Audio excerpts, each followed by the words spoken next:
The Nigerian National Petroleum Corporation (NNPC) has commended the Nigeria LNG Limited (NLNG) on its successful repayment of $5.45 billion and $1.98 trillion loan on Train 1 to 6 investments.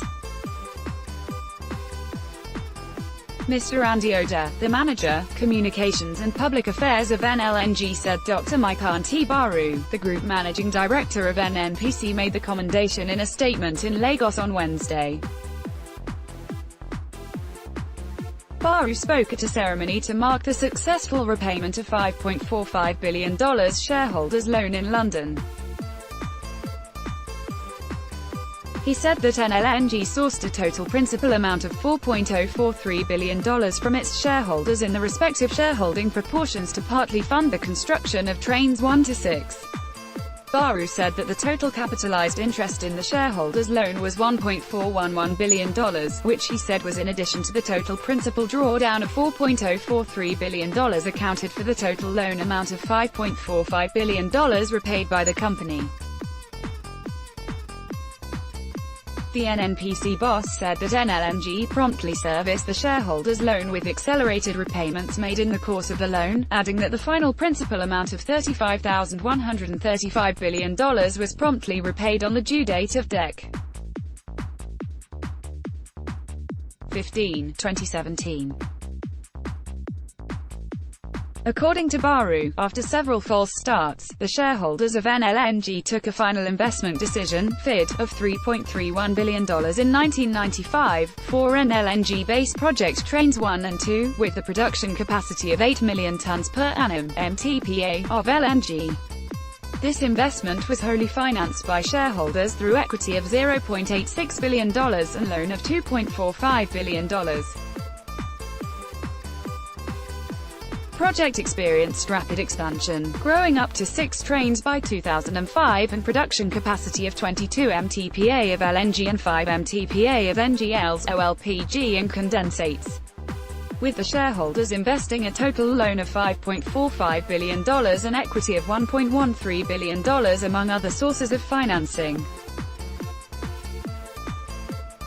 The investment in NLNG by the shareholders has the multifaceted impact both locally and internationally, re-echoing the company's vision of being a world-class company helping to build a better Nigeria. Baru said that NLNG had contributed significantly to the reduction of gas flaring in Nigeria, reducing the adverse impacts of gas flaring on the environment and diversifying the revenue base of the nation.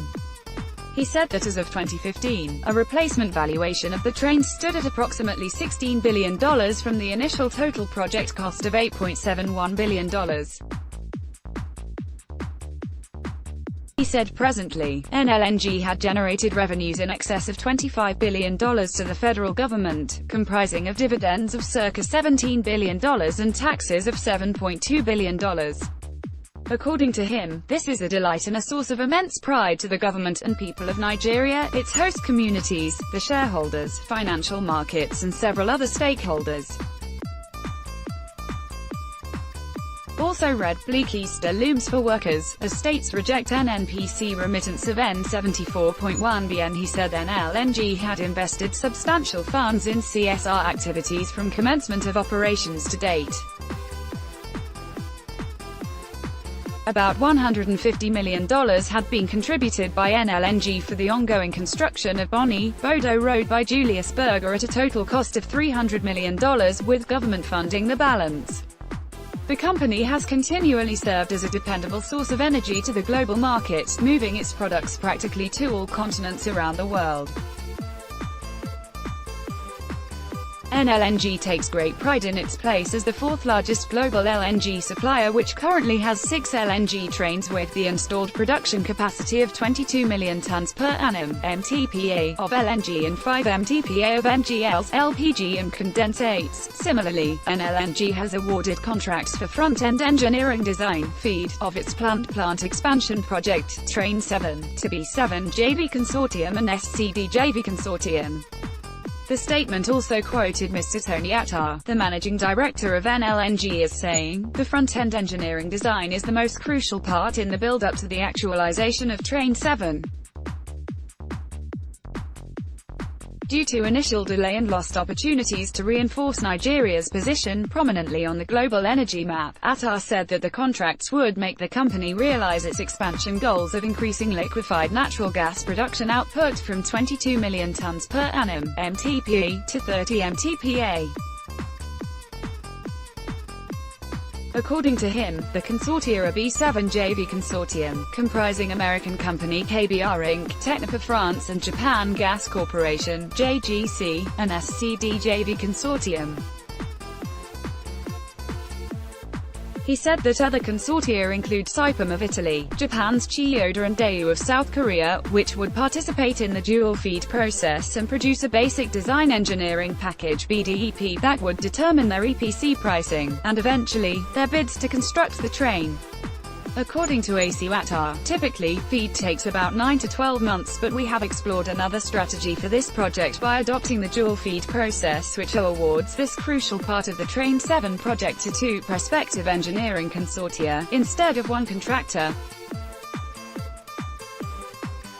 What this does for us is give us a degree of freedom to start FEED and sometime after, EPC bidding, with both activities overlapping.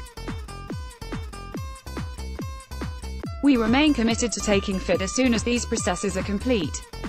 The history of the LNG industry in Nigeria is checkered after about 30 years of trying to get an LNG project going. In 1989, NLNG was incorporated, and one FEED after the other, 6 trains were built in quick succession, making us the fastest-growing LNG company in the world at the time.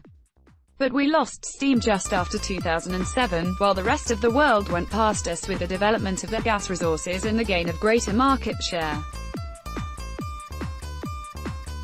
We started our LNG industry 24 months after Qatar, but Qatar Gas has attained a production capacity of 77 MTPA with an additional target of 30% LNG production in the immediate future. I believe it is time to reset the narrative. It is time for the gas revolution in Nigeria, he said. News agency of Nigeria, NAN, reports that NLNG is a private limited liability company owned by the federal government of Nigeria, with the Nigerian National Petroleum Corporation (NNPC) 49% representation, Shell Gas BV 25.6%, Total Gas Electricity Holdings France 15%, and Eni International 10.4%.